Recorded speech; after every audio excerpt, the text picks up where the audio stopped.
After rumors and months that Netflix was buying Warner Brothers Discovery and Paramount said, no, you're not. We have a higher bid. We're going to sue you, Netflix, and we're going to get Warner Brothers. Guess what? Paramount succeeded. And there's been all these rumors for years about Paramount's not doing well. Paramount Plus is struggling. Paramount may go under. Paramount need a partner with somebody, which I think is one of the reasons why they wanted this Warner Brothers Discovery brand so bad. But it is official, and I believe by the start of 2027, they're going to start merging Paramount and HBO together, and by the end of 2027, which seems like very far away, but we're already into March of 2026, and it feels like 2026 shouldn't even be here yet, to be honest with you. Paramount and Warner are going to become one, which means that essentially Paramount Plus and HBO Max are going to become one.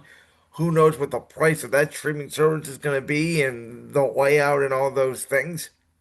But from a wrestling perspective, it's interesting because Paramount has a deal with UFC, and we've seen now UFC move off, the ESPN Plus model, which is where you had to have ESPN Plus, but then you also had to pay the additional 60 or 70 or sometimes $80 to watch a pay-per-view. And now just with your 6.99 or however amount it is, because I can't keep track anymore, these streaming services, excuse me, are all going up in price. Um, you know, the fact that you can just log in on there and you can get the UFC pay-per-views is really good, accessible for UFC. I have not watched UFC in years. I used to watch it back in the day with John Jones and Chuck Waddell and Brock Lesnar and you had um Conor McGregor in there and Ronda Rousey was in there. So this was pre-WWE Ronda Rousey and I feel like the UFC doesn't have as many stars as it used to be quite frank with you. And I haven't tuned into a UFC event in a long time. But I'm talking about this today from a wrestling perspective because AEW is partially owned, if you will, a minority stakes by Warner Brothers Discovery. They have about 9%, which was finally disclosed after years of rumors and innuendos about the fact that that is true, though nobody ever confirmed it. And I just wonder, TKO, which houses WWE and UFC, they obviously have deals with Netflix for Raw, USA Network slash NBC Universal slash Peacock for SmackDown and Saturday Night's Main Event, the CW for NXT. They have the deal with ESPN Unlimited now for their PLEs. Really, and obviously the ESPN deal includes Hulu and Disney Plus as well.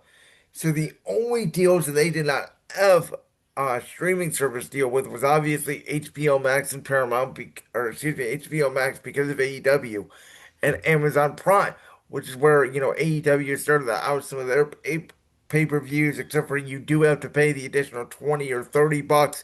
I know it's discounted, but you still have to pay the additional money outside of your already Amazon Prime or your HBO Max subscription.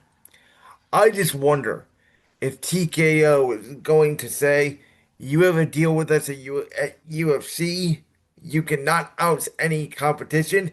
And because AEW is wrestling, TKO owns both UFC and WWE. Is that going to count as competition? Which is very interesting because I think that Nick Khan and Ari Emanuel, who's the CEO of TKO, and obviously Nick Khan, the president of WWE, I think they have strategic done these, excuse me, I think they have strategically done these media rights deals to sort of limit the marketplace because WWE wants to become a monopoly again. And they realize that, they may not be able to stop Tony Khan and his money. So they may not be able to stop AEW from existing, but they could stop AEW from potentially getting a television deal if they take up all of the spots on the market, which I think is their strategy, whether you like it or not. And AEW, obviously, Dynamite on TBS, Collision on TNT, Warner Brothers owning 9% of the company. they have an invested stake in it. And, you know, I think AEW, whether you like it or not, I don't particularly care for it. I know some people in the wrestling business do really love AEW and Tony's Khan's promotion. But I've been saying this. AEW is cheap programming. So it is, you know, an asset to a company like a Paramount, like a Warner Brothers. And this could be a really good thing for AEW with this merger because unlike with Netflix, they were just going to essentially take on the HBO Max library and merge HBO Max and Netflix, which would have been a direct competition. Excuse me, I'm sorry about that. Which would have been direct competition with Monday Night Raw. So they would have had to take, AEW off of HBO Max, but it could still live on TBS and TNT.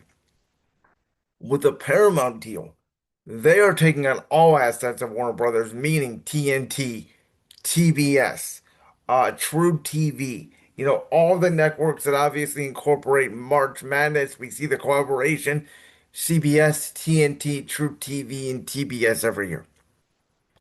This could mean maybe AEW could do some events on Paramount Plus. Maybe AEW gets a shot, very similar to Saturday night's main event on NBC.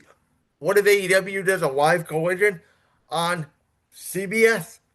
That's possible. It's also possible Paramount looks at AEW and says, we don't want this.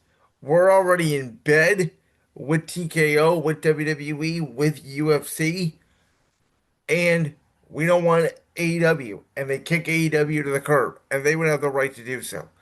So, everybody that's saying, oh, AEW is going to be fine, I would just say not so fast. I think AEW will be fine. Personally, for me, I really don't. As much as I don't like AEW as a television program, it would suck to see them, go away essentially because they don't have anywhere else to go. I mean, Tony Khan's a smart businessman. The Khan family obviously have tons of money. I would make my own television network or streaming service where you could host AEW. You could host ROH. It'd be very similar to the WWE network, which WWE developed in-house, and it was maybe the best thing Vince McMahon ever did. It was one of the first legal streaming services. They hosted all of the ECW content, all the WWE content, from old to new, to streaming their pay-per-views live on their network. Why couldn't AEW do something like that? That's what I would advocate because then you could eventually sell that. We know AEW fans, are more in tune with the internet. Obviously, they're a big part of the IWC. They'd be able to find AEW. I think you make it $9.99 a month for everything, whether it's Dynamite, Collision, the pay-per-views, and that's how you get more eyes on the product. But this is an interesting story that we'll continue to watch as it develops. And listen, this story is not going away anytime soon, but we're not going to have answers on it right away either. Like that clip from the Brands World podcast? If so, make sure you go down there and hit that subscribe button. While you're down there hitting the subscribe button, make sure to also hit the notification bell so you never miss another upload. And make sure you check out all the other clips from the Brands World podcast right here on YouTube.